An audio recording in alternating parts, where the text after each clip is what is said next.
우리 홍 집사님 기도를 해 주셨는데 그런 말이 생각이 나네요.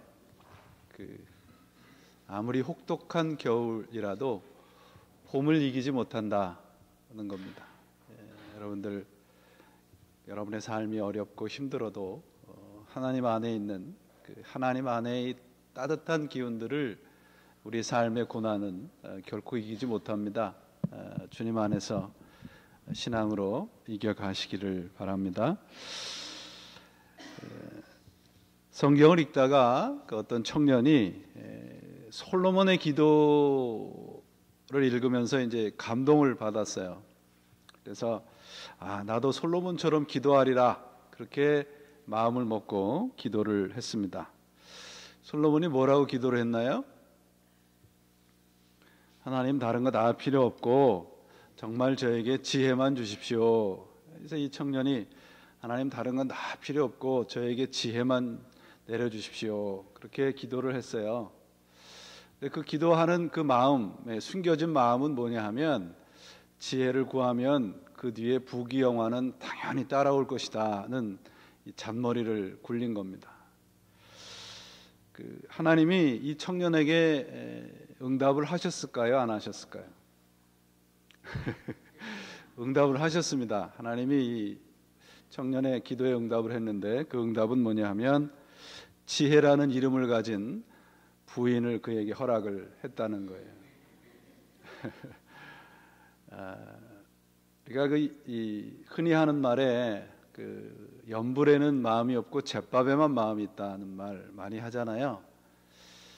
하나님을 우리가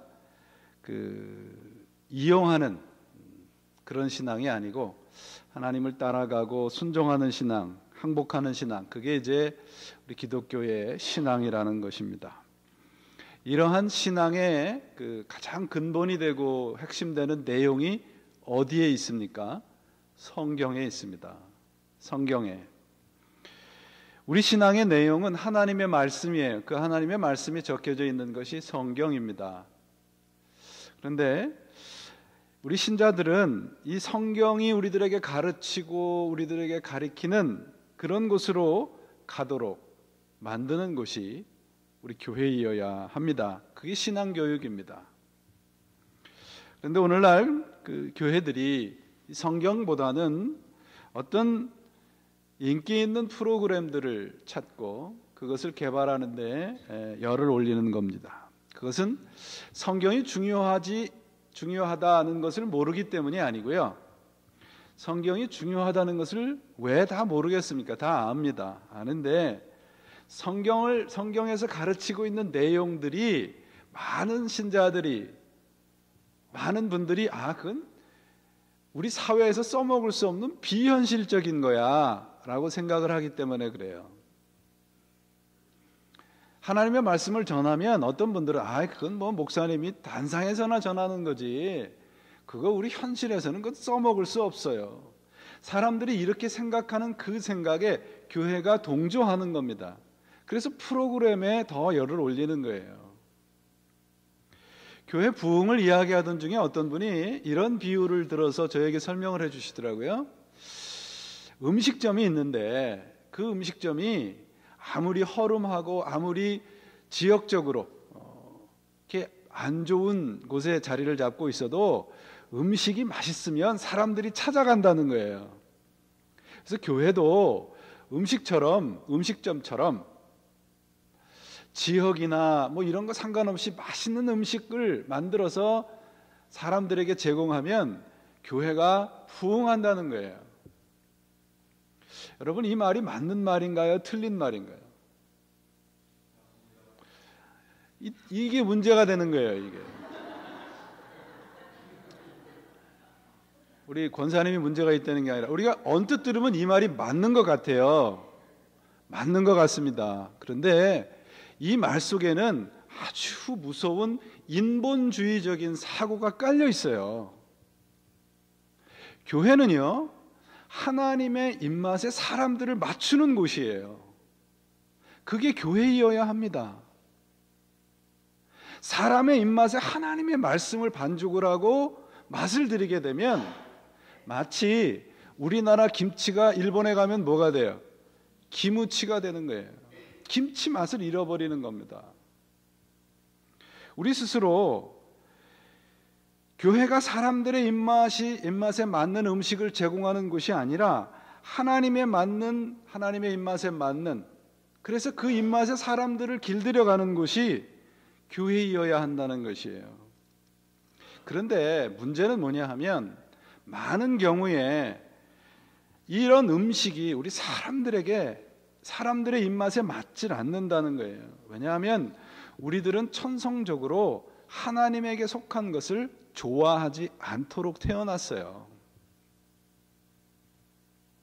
우리가 잘못된 입맛으로 가지고 있지만 그것을 하나님의 입맛에 맞추어 가도록 훈련하는 것이 교회이어야 합니다.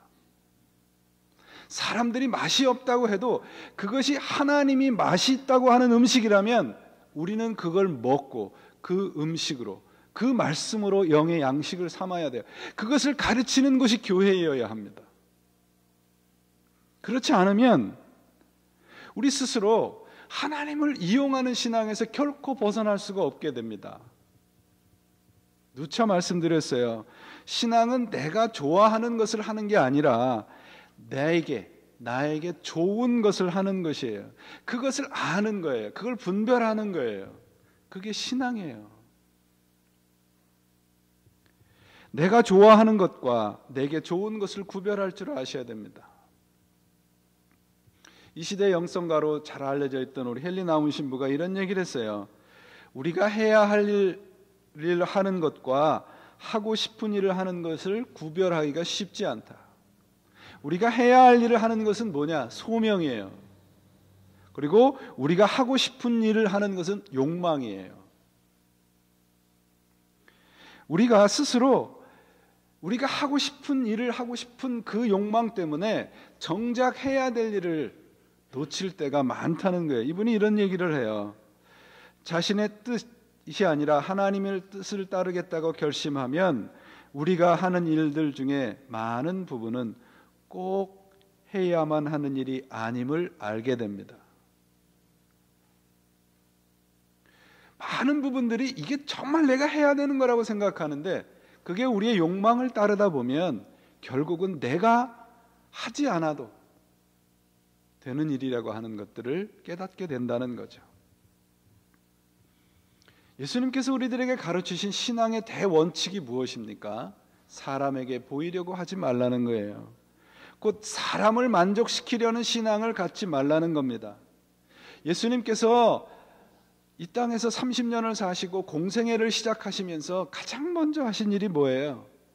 3가지를 부인하신 겁니다. 광야에서. 뭡니까? 떡, 권세, 인기입니다. 사람들이 다 환호하는 거잖아요. 그런데 예수님께서는 공생애를 시작하시면서 그런 것은 신앙의 내용이 아니라고 처음부터 우리들에게 선포하고 계시는 겁니다. 오늘날 어떻습니까? 예수님께서 금식을 하시면서 사탄의 유혹에서 벗어나려고 금식까지 하시면서 우리들에게 말씀하신 그 가르침을 하지 말라, 부인해라 라고 하는 그 내용들은 오늘날 축복이라고 하는 이름으로 우리들에게 인기가 있지 않습니까? 오늘날 교회에 필요한 것이 무엇일까요? 그것은 복음입니다.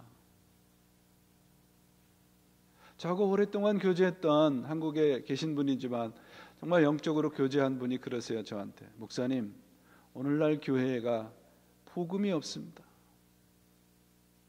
목사님, 신자들에게 복음을 가르치셔야 됩니다. 평신도예요, 그분은. 우리 스스로 교회가 신자들에게 복음을 가르치질 않습니다. 제가 너무 나갔다고 생각하지 마세요. 가르치는 유사복음에서 우리 스스로 구별을 하실 줄 알아야 됩니다. 지난 주일날 말씀을 드렸어요. 보물이 무엇인가요? 내 마음이 가는 것이라고 말씀드렸습니다. 내 마음이 결국은 보물입니다.